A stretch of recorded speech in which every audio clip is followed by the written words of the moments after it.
Alicia and the Underground Press.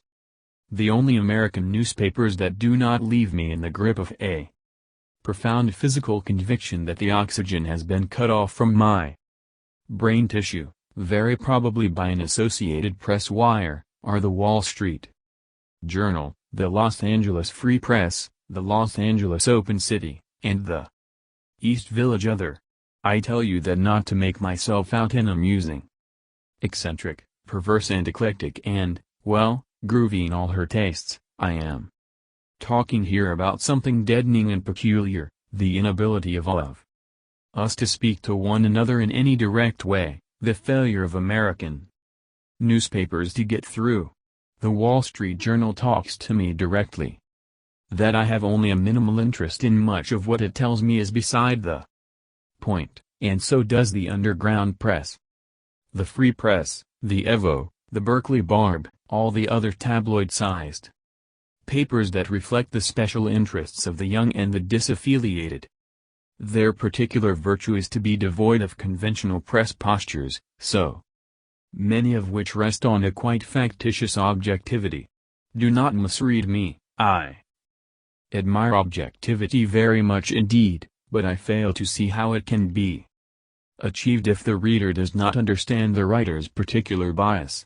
For the writer to pretend that he has none lends the entire venture a mendacity that has never infected the Wall Street Journal and does not yet infect the Underground Press. When a writer for an underground paper approves or disapproves of something, he says so, quite often in lieu of who, what, where, when, how. Of course there is nothing particularly underground about the underground papers.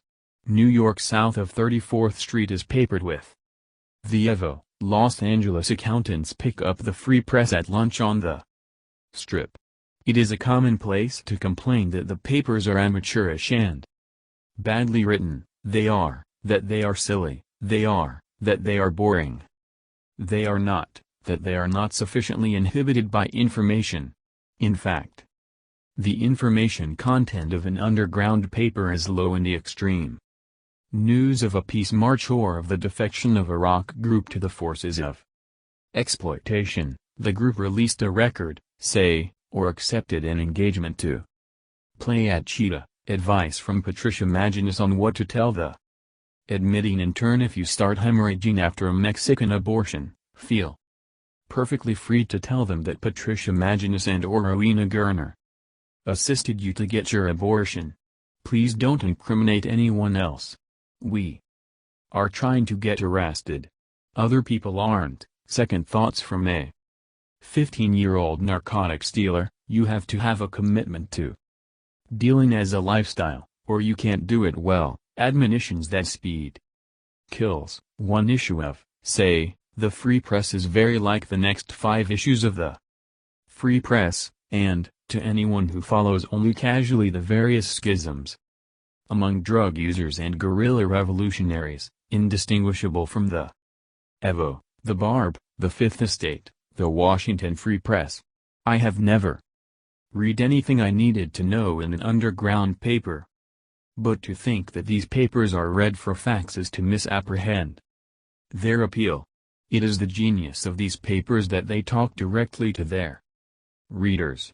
They assume that the reader is a friend, that he is disturbed about something, and that he will understand if they talk to him straight. This assumption of a shared language and a common ethic lends their reports a considerable cogency of style. A recent Free Press carried an analysis of Ann Arbor by a reader named Alicia, who said all there was to say about a university community in 3 lines of haiku-like perfection. The professors and their wives are ex-beatniks, Berkeley, class of '57, and they go on peace marches and bring daffodils to youthant. Some of the kids still believe in Timothy Leary and Khalil Gibran. Some of their parents still believe in the Kinsey Report.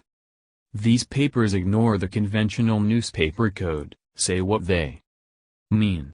They are strident and brash, but they do not irritate. They have the faults of a friend, not of a monolith. Monolith, of course, is a favorite. Underground press word, one of the few with 3 syllables. Their point of view is clear to the densest reader.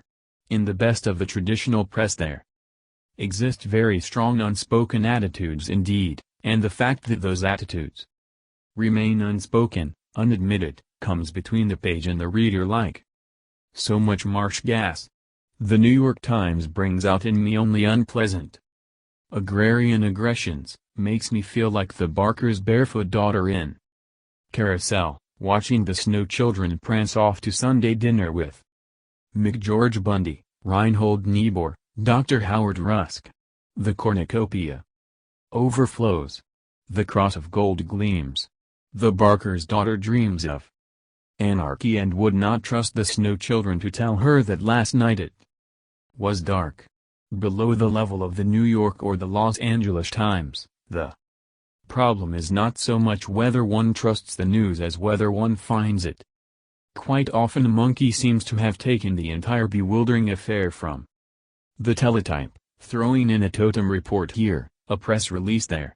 The summer I was 17 I worked on a paper where the major thrust of each day's effort was to clip and rewrite the opposition paper, check it out if it looks like a plant. I was advised my first day, I have the impression that this kind of thing remains a lively local industry. County Board of Supervisors lauds North Area Realtors for plan to raise slum, construct.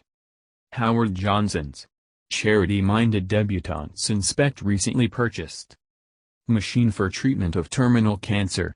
Dear Abby, mirror of your mind. The tongue lolls, reality recedes. Seminary sounds like boy needs dictionary. One reads on page 35. Paducah, K. AP, when K. Fowler asked her Sunday school class to describe a seminary, one little fellow piped up, "That's where they bury people. Tell me that on page 35, and I am not likely to believe you on page 1. Monkeys on the lower levels, coat on the higher." It is a comment on our press conventions that we are considered well informed to precisely the extent that we know the real story, the story not in the newspaper. We have come to expect newspapers to reflect the official ethic, to do the responsible thing. The most admired newspapermen are no longer adversaries but confidants, participants. The ideal is to advise presidents, dine with Walter Reuther and Henry Ford, and dance with the latter's daughters at Le Club.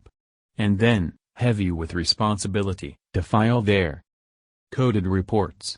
Alicia is not long on responsibility. Alicia never goes to the club.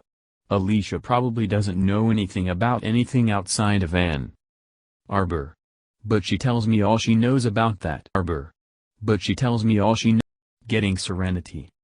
Speaking for myself, the young woman said, in the 7 months since I been on the program it's been real good. I was strictly a Gardena player. Low ball.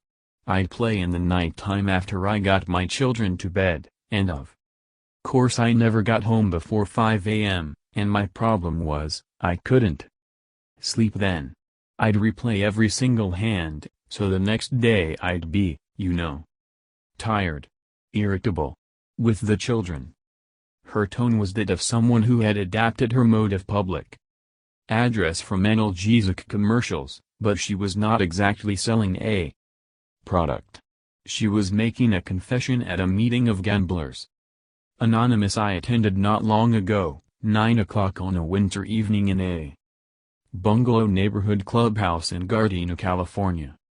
Gardena is the draw poker capital of Los Angeles County. No stud, no alcoholic beverages. Clubs closed between 5 a.m. and 9 a.m. and all day on Christmas Day. This is not Nevada but California, where there is only draw poker and that only on local option, and the seductive proximity of the poker clubs hung over this particular meeting like a paraphysical substance, almost as palpable as the portraits of Washington and Lincoln, the American flag, the plastic hydrangeas, and the table laid by the refreshments committee. Just around the corner waiting for someone, There it was, the action, and therein. That overheated room, shifting uneasily on folding chairs and blinking. Against the cigarette smoke, were 40 people who craved it. This Gardena, a young man breathed softly. She destroyed me. The young man, who said he had done okay in mechanical drawing at Van Nuys High School, was 22 years old and wore his hair in a sharp 1951 ducktail, which perhaps suggests the extent to which he, like everyone else in the room, heard a different drummer. "I didn't lose no fortune," he said. "But I lost all the money I could get my hands on." It began in the Marine Corps. "I met a lot of pigeons in Vietnam. I was making easy money and it was, you might say, this period in my life that, led to my downfall." The smoke grew thicker, the testimony more intense. "I had not heard so many revelations of a certain kind since I used to fall into conversations on Greyhound buses under the misapprehension that it was a good way to learn about life. See, I had just got through embezzling a large sum of money from my employer," they were saying to one another, "and I started out for a Canoga Park meeting and turned around on the freeway. That was last Wednesday. I ended up in Gardena and now I'm on the verge of divorce again. Me culpa." They appeared to be crying, and many of them had cried it the night before and the night before that. Every night there is a Gamblers Anonymous meeting somewhere around Los Angeles, somewhere like Long Beach or Canoga Park or Downey or Culver City, and the ideal is to attend 5 or 6 a week. "I never made this Gardena meeting before," someone explained, "for one simple reason only, which is I break out in a cold sweat every time I pass Gardena on the freeway even, but I'm here tonight because every night I make a meeting is a night I don't place a bet. Which with the help of God and you people is 1,223 nights now." There were certain curiosities in the way they talked to one another, as if they were casters of horoscopes, and perhaps some of them were. They kept fanatical track not only of their own but of everyone else's important dates.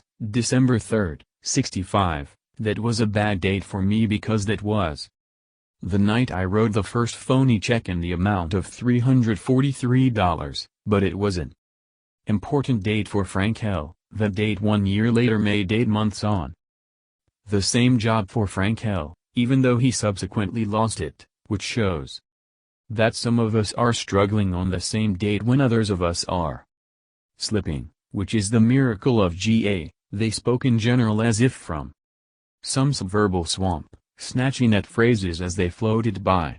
"Now that I'm on the program I have the togetherness with my family," someone said.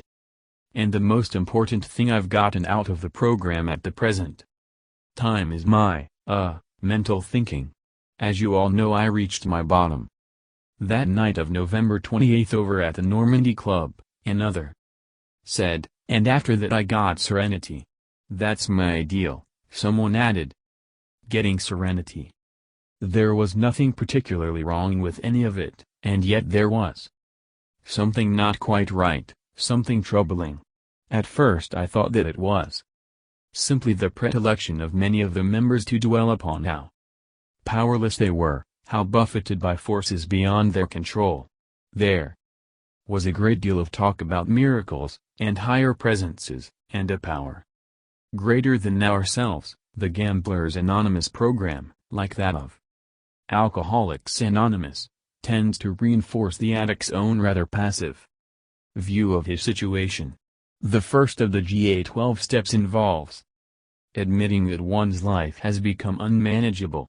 5 steps further, and still being acted upon, one avers that one is ready to have these defects of character removed. My neighbor introduced me to Hollywood Park. "Big favor he did me," someone said that night. "They autobombed this Gardena," a young man whispered to me fervently. "A kid goes in one of those places, he's hooked for life." But of course, me culpa always turns out to be not entirely me. Still, There was coffee to be drunk, a cake to be cut. It was Frank L.'s birthday. In Gamblers Anonymous. After 6 years on the program, he had finally completed a full year without placing a bet, and was being honored with a 1-year pin. Frank L., I want you to remember just one thing: the 1-year pin is just a leaf mark, just a bookmark in the book of life, and a cake. A white cake with an inscription in pink icing. Miracles still happen, the cake read. It hasn't been easy, Frank L. said, surrounded by his wife, his children, and his wife's parents. But in the last 3-4 weeks we've gotten a serenity at home. Well, there it was.